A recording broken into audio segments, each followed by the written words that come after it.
Billy Luna. This is a Billy Luna, audio-only presentation. Today I'm going to review The Offer, a 2022 miniseries on the Paramount Plus streaming service. The subject matter of The Offer is the making of the iconic Godfather film in the early 70s. As usual, I'm going to start off with the good, then I'm going to tell you the bad, then I'm going to tell you whether you should spend your precious time watching this miniseries. The action centers around the producer of The Godfather, Al Ruddy. The Godfather, of course, was adapted from the best-selling Mario Puzo book of the same title. Incredible book, by the way. If you ever get a chance, read the Godfather book. It's so well written. Puzo is a master. I'm going to provide you with a boatload of fascinating and beautiful content about Cosa Nostra, the American Mafia, and other organized crime groups. You need to do the right thing, though. Be a stand-up soldier. Go down here, hit the like button. Most importantly, hit the subscribe button. Smash the notification bell. Capiche? You do this for me, I remember the favor. First, I'm going to start off with the good. Matthew Goode plays Robert Evans, and Matthew Goode is not just good, he's freaking incredible. Now, Bob Evans is a guy who took over Paramount Studios. He's a legend in Hollywood. He took over Paramount Studios at the age of 27, and he is just an amazing character. He wrote an autobiography called The Kid Stays in the Picture, which was also made into an Academy Award nominated documentary film, and an incredibly famous audiobook that Bob Evans himself reads, and his voiceover is also used for the Academy Award winning documentary film. So Bob Evans has an extremely unique way of speaking. He's incredible, he's a great storyteller. So doing Bob Evans, for somebody like me who knows Bob Evans so well, I actually know a few people in Hollywood who were very, very close to Bob Evans. I never personally met him, but I've heard a lot of really inside stories. But Matthew Goode, I can't imagine anyone doing a better job than he did. He's a British actor. Of course, he's doing an American accent. Bob Evans, he's doing Bob Evans is a New York Jew, and he does it perfectly. You probably remember Matthew Goode from the Watchmen movie, and he's done a million things, but he's incredible. That's kind of what rises above this whole thing, is Matthew Goode's performance as Bob Evans. Absolutely stellar. A couple other performances that are very good. The guy who plays Francis Ford Coppola, Dan Fogler, is really good. The guy who plays Mario Puzo is pretty good. There's some other okay performances. The guy who plays Charles Bluhdorn, the head of Gulf Western, the company that owns Paramount, his name is Bern Gorman. He's pretty good. I have to stop at this point because that's about it with the good for the Offer miniseries.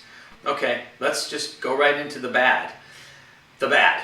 Right in the middle of the bad, unfortunately, I have to say, Miles Teller plays Albert S. Ruddy, who is the producer of the Godfather movie. He's basically the star of this miniseries. Miles Teller is terrible in this role. He's a stuffed shirt. He's got all pumped up with his deep voice, and it's just totally boring.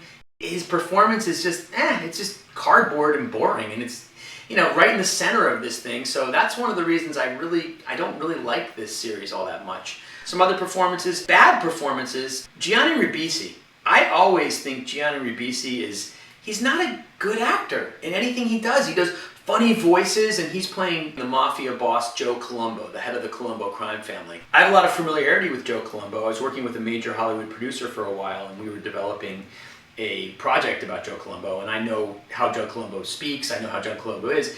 Gianni Ribisi did just a total caricature. He didn't sound anything like Joe Colombo, and kind of turned in his usual over-the-top performance with a funny voice. Not good. Juno Temple plays the assistant to Albert Ruddy. She's okay. And, there's a lot of other performances that are just okay.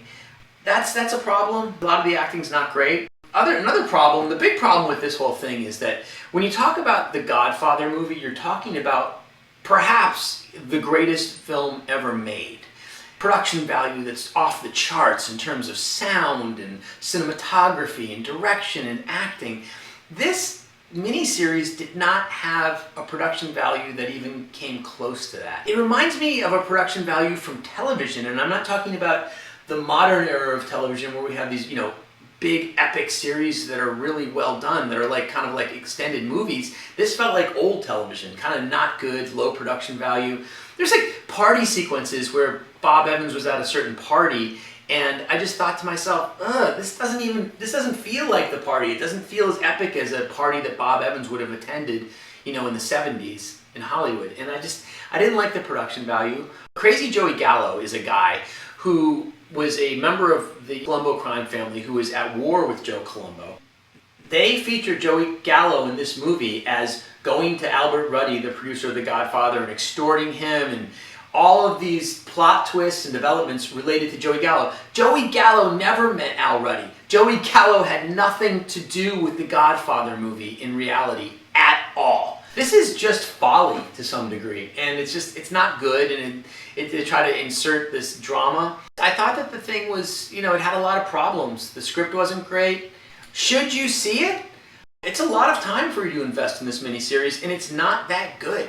To get the little gems of the performance, I can recommend a montage of the clips of just Matthew Good acting because it's incredible. But I don't know if that's enough to spend all of the time. If it was only one episode or if it was even a feature film, I might say, but this is a lot of investment you have to make. So I'm going to say pass on this. Yeah, it's a Billy Luna pass. I'm not into it. The world of crime entertainment, be it books, TV, film, or YouTube, is filled with misinformation. YouTube gangsters, people with an agenda giving you inaccurate facts. I've been researching this stuff for many, many years. Let Billy Luna be your crime curator, and I promise that you'll only get the most accurate and entertaining information about all of these topics.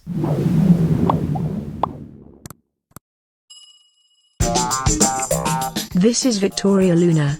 Don't forget to subscribe to the channel, like the videos, and share with your mates on social media. Check out these awesome videos now. Ciao.